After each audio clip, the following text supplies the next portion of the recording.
Mother and daughter killed 12 years apart. Father on the run. 876 report. We keep you in the know.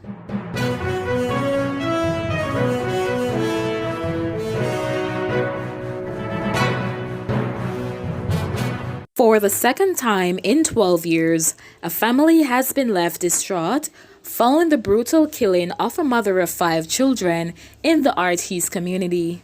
May 31 this year marked 12 years since the brutal killing of Patricia Clayton in the community.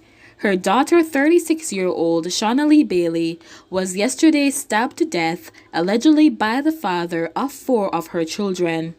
Both mother and daughter were newspaper vendors for the Jamaica Observer in the past year. Bailey was found in a pool of blood on the floor of her one-bedroom house, which she shared with 4 of her children shortly after 2 p.m. Police have launched a manhunt for the children's father. I usually see her every day, but I didn't see her today when I was walking, and she would normally call out to me. When I was driving from my house, I saw police and crowd. When I asked what was happening, somebody told me that they find Shauna dead in the house in blood. I asked her little son, "Where is your father?" The little boy said him gone to Mandeville. I kept asking and nobody has seen the father. Bailey's uncle, Patricia Clayton, told yesterday. He came to my barber shop in Mandeville and asked me to talk to Shauna because he said she's too ignorant. I went to Shauna and asked her why she and the father can't live good. She told me that he's too miserable and is a mama man, because if he buys a cabbage and some rice, he wants to cook it by himself. Me said to her, "Unu must live good, and this is what I saw today," Clayton explained. I don't know her to be a troublemaker. She and everybody get on. She wanted to be on her own because her mother was killed 12 years ago on her mother's birthday. Right around there they cut her throat, and this is what happened to her daughter, he said. Relatives told that the accused had moved out of the one-bedroom house he shared with Bailey and their 4 children and since been living nearby. A nice, decent person she was. My head mash up. Her mother used to sell paper for the Observer, and Shauna used to sell paper too. She was a hard-working lady. She not take nothing serious. She just jovial. Michelle McLean, a cousin of the deceased, yesterday said. Bailey leaves behind 5 children, ages 16, 8, 6, 4, and 2. Staying in Manchester, 15-year-old boy drowns at river.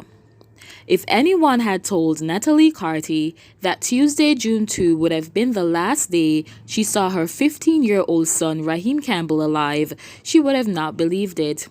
But as fate would have it, a river trip with 4 friends in Christiana, Manchester at about 1 p.m. on Tuesday turned deadly for the youngster. Friends say him go out into the water, say him a go walk out, and them see when him go down, Carty told, recalling what she was told of the tragic events. They stretched a piece of bamboo give him, and one friend was trying to hold on to him, but he was pulling that one down. As they were stretching the bamboo, the same ice turned over and him just go down. Alarm was raised and men from the community rushed to the boy's assistance, and after some time, they were able to retrieve Raheem's body from the river. Carty said that she had previously warned Raheem against going to the river as a number of persons had lost their lives there over the years. She said that when she last saw him on Tuesday afternoon, she did not know that he was heading to the river, which had claimed the life of a Homo Technical high school student. I see him almost every day. He goes to Troy High and he lives with my sister, who has a shop near me, she said. He would stop here every day and wait until my sister was ready, and they would both go home together.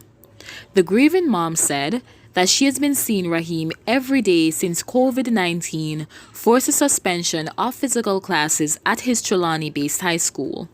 He brings down my lunch from up by my sister while I stay in the shop, she said.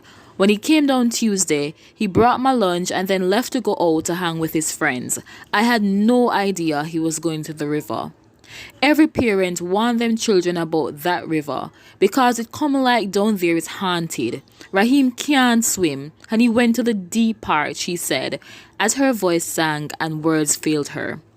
Raheem, was the eldest of Carty's 3 children. She described him as her first love, the one who caught her heart, and the one who has now left a permanent void inside.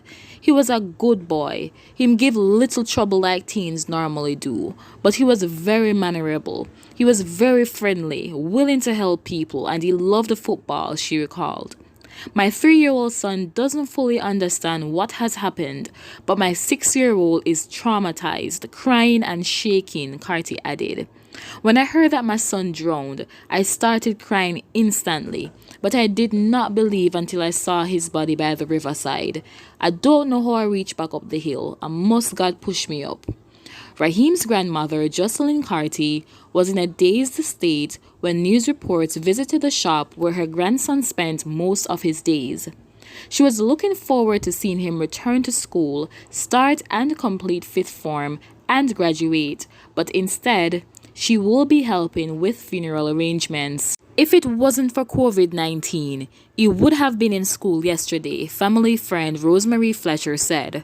A lot of the students around here don't have any internet and no money to buy data, and so many of them go out to hang with their friends. She said that the entire community has been in a state of shock as Raheem was loved and respected by many. Thank you for listening 876 Report. Please remember to like, share, comment, and subscribe for further news.